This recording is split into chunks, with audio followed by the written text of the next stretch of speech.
اور جس ڈگر پہ یہ جا رہے ہیں، آپ کو پتہ ہے زر مبادلہ کے ذخائر $4 ارب سے بھی کم رہ گئے، صرف 2 ہفتے کی امپورٹ کے زر مبادلہ کے ذخائر رہ گئے، اور آپ نے ابھی مزید اربوں ڈالر کی قسطیں واپس کرنی ہے باقی سال میں۔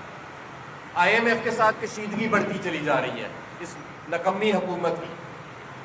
اگر کسی نے ترقی کی ہے پچھلے 9 ماہ میں تو وہ صرف شریف اور زرداری خاندان، ان کے اربوں روپے کی دولت میں اضافہ ہوا، اور انہوں نے 1100 ارب روپے کے اپنے کیس معاف کرائے پچھلے 9 ماہ میں، اور اس حکومت، اس ساری کی ساری جو ہماری عوام ہے، عام عوام، اس کو مہنگائی کی چکی میں پیس دیا۔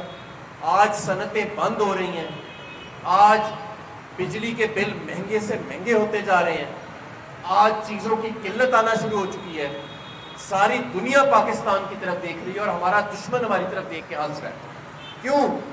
یہ وہی پاکستان تھا جو 9 ماہ پہلے ترقی کر رہا تھا 6% کی رفتار سے، جس کو ساری دنیا جس کی تعریف کر رہی تھی کہ جس طریقے سے اس نے کرونا کو ہینڈل کیا، جس طریقے سے اس کی ایکسپورٹ بڑھ رہی ہے، جس طریقے سے 10% سے اس کی صنعت بڑھ رہی ہے، اور اگلے سال یعنی یہ جو موجودہ سال ہے اس میں ہم نے 8% سے بڑھنا تھا، اس سال ہماری معیشت سکڑے گی۔ تو یہ جو رجیم چینج آپریشن تھا، یہ پاکستان کے لیے ایسے تھا جیسے کسی دشمن نے کیا، اور اب اس ملک کو ہم نے دوبارہ اس کے پیروں پہ کھڑا کرنا ہے، اور یہ کوئی ٹیکنوکریٹ نہیں کر سکتا، یہ کوئی زرداری اور شریفوں کی آل اولاد جو نالائق آل اولاد ہے وہ نہیں کر سکتی۔ اس کو پاکستان کی منتخب حکومت کرے گی، اس کو عمران خان کھڑا کرے گا، جو ایک ایسی جماعت کا سربراہ ہے جو سوابی سے گوادر تک، کراچی سے کوئٹہ تک، اور لاہور، گجرانوالہ، گجرات، صرف ہر جگہ پر اس وقت آج اگر کوئی سیاسی جماعت ایگزسٹ کرتی ہے پاکستان میں تو اس کا نام پاکستان تحریک انصاف۔ اور نہ ہم ان کو الیکشن سے فرار اختیار کرنے دیں گے، اور نہ اس ملک سے فرار اختیار کرنے دیں گے جنہوں نے اس ملک کو ایک سازش کے ذریعے اس دلدل کے اندر گھسیڑا، ہماری پرواز کو روکا گیا۔ انشاءاللہ تعالیٰ ان کا بھی احتساب ہوگا، ان کے NRO2 کے ہم فیتے کر دیں گے، اور اس ملک کی معیشت کو دوبارہ اس کے پیروں پر کھڑا کریں گے۔ ہمارا ملک جو ہے وہ اس لیے نہیں بنا تھا کہ آل زرداری اور آل شریف اپنے کک بیکس اور کمیشنز کے لیے اس کو ایک کھیل کا میدان بنا لیں۔ یہ 22 کروڑ لوگوں کا ایک عظیم ملک ہے، اور پوری اسلامی دنیا پہ، یہ پوری اسلامی دنیا کے اندر یہ اقبال کی مثال رکھتا ہے، جو اقبال کہتا تھا نا کہ اس دیس میں شاہین جو ہے وہ بستے ہیں اقبال کے۔ تو یہ ایک بلاول بھٹو، مریم نواز اور یہ حمزہ شہباز جیسے نالائکوں کے لیے نہیں یہ ملک بنا، اور انشاءاللہ تعالیٰ ان سے یہ ملک واپس ان قریب ہم لینے والے ہیں۔ آدھا رستہ ہم نے طے کر لیا ہے، اور باقی آدھا رستہ انشاءاللہ تعالیٰ اگلے ہفتے ہم طے کر لیں گے۔ میں تمام کارکنوں سے یہ کہتا ہوں کہ انتخابات کی تیاری شروع کریں، صرف پنجاب اسمبلی کے انتخاب نہیں، پورے پاکستان کے انتخاب ہونے جا رہے ہیں، اور انشاءاللہ تعالیٰ اس کے بعد پاکستان کی تعمیر نو، ریسکیو، سٹیبلائزیشن اور اکنامک ریکوری کا سفر طے ہوگا۔ بہت شکریہ۔ کون بچائے گا پاکستان؟ بچائے گا پاکستان؟ اچھا جی، کیا آپ مجھے بتائیں جی کیا آپ کی پروگرس رہی ہے کیمپ؟ جی بھائی کیمپ کی پروگرس کتنے ممبر سازی ہو گئی ہے؟ ابھی گاڑی پڑی ہے 5 سے 8 لوگ بن گئے۔ اس کو آپ نے رات لیٹ تک چلانا ہے کیونکہ یہاں پر رش ہے۔ جی وہاں پہ ایسے ہی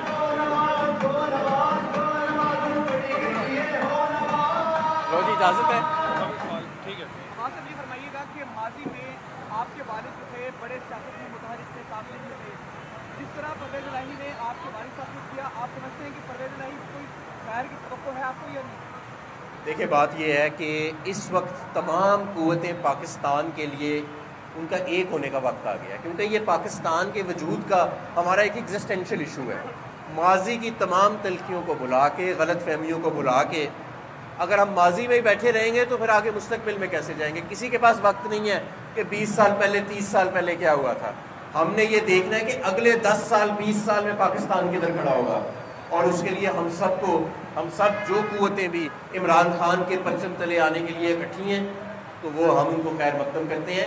ہمارا قائد عمران خان ہے اور انشاءاللہ وہ مستقبل کا وزیر اعظم ہے. آخری سوال سنیں کہ ابھی تک نون لیگ نے جو ہے وہ نام نہیں تجویز کیے ہیں, کنفیوژن کا شکار ہے, کیا کہیں گے؟ نون لیگ کو سمجھ نہیں آ رہی کہ کوئی ایسا نام کہاں سے ڈھونڈے جو قابل احترام بھی ہو اور نون لیگ کے لیے نجم سیٹھی کی طرح جھلو بھی پھیر لیں. ٹھیک ہے, اب نجم سیٹھی نے جس طرح 35 پینشن کیے تھے اس طرح کا کوئی بندہ تیار نہیں ہے آج کل کے ماحول میں, کیونکہ یہ بات بڑی آگے چلی گئی ہے, بات پولیٹیکل انجینئرنگ سے آگے چلی گئی ہے, بات 35 پنچر سے آگے چلی گئی ہے. اب کون مائی کا لال ہے جو اس وقت نون لیگ کا جیالہ بھی بنے گا اور وہ قابل احترام نام بھی ہوگا, غیر متنازع نام بھی ہوگا؟ ایسا کوئی نام میرے ذہن میں تو نہیں ہے, اس لیے انہیں نام ہی کوئی نہیں مل رہا. ٹھیک ہے, بالکل ہم بات چیت کریں گے جی ان کے ساتھ, اور البتہ کہ ہمیں بہت زیادہ شدید تحفظات ہیں. سب ایک کراچی کا جو الیکشن تھا وہ تو پیپلز پارٹی نے ایک مذاق ہی بنا لیا, ایسا جھلو پھیرا انہوں نے.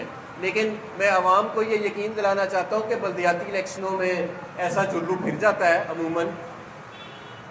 عام انتخابات میں ایسا کرنے کا کوئی اندیشہ نہیں ہے. انہوں نے ضمنی انتخاب میں بھی کرنے کی کوشش کی تھی, یہ ناکام رہے. جو عمران خان کے 9 الیکشن تھے جہاں سے وہ لڑے اس میں بھی بڑی کوشش کی ہے, ناکام رہے, اور اگلے والے عام انتخابات میں بھی یہ ناکام رہیں گے. تو کوئی ایسی پریشانی والی بات نہیں ہے. یہ بلا وجہ ہی انتخاب کے میدان سے فرار نہیں اختیار کر رہے ہیں. انہیں پتہ ہے عوام فیصلہ کر چکی ہے اور ان کے سارے امیدواروں کی ضمانتیں ضبط ہو جائیں گی.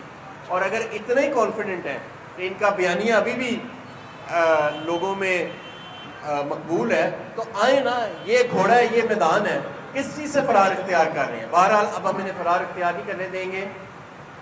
قومی اسمبلی بھی اب ڈسولوشن کی طرف جا رہی ہے اور ان کو عدم اعتماد دینا پڑے گا, اور آپ دیکھیں گے کہ انشاءاللہ تعالیٰ بہت جلد جو ہے عام انتخابات, صرف پنجاب اسمبلی کے نہیں, عام انتخابات کا اسکیڈول آئے گا. اسی لیے میں کارکنوں کو بار بار کہہ رہا ہوں کہ صرف پنجاب اسمبلی نہیں, پورے پاکستان میں پاکستان تحریک انصاف کے کارکن عام انتخابات کی تیاری کریں, اور ہماری ٹیم تیار ہے انشاءاللہ اس معیشت کو سنبھالا دینے کے لیے.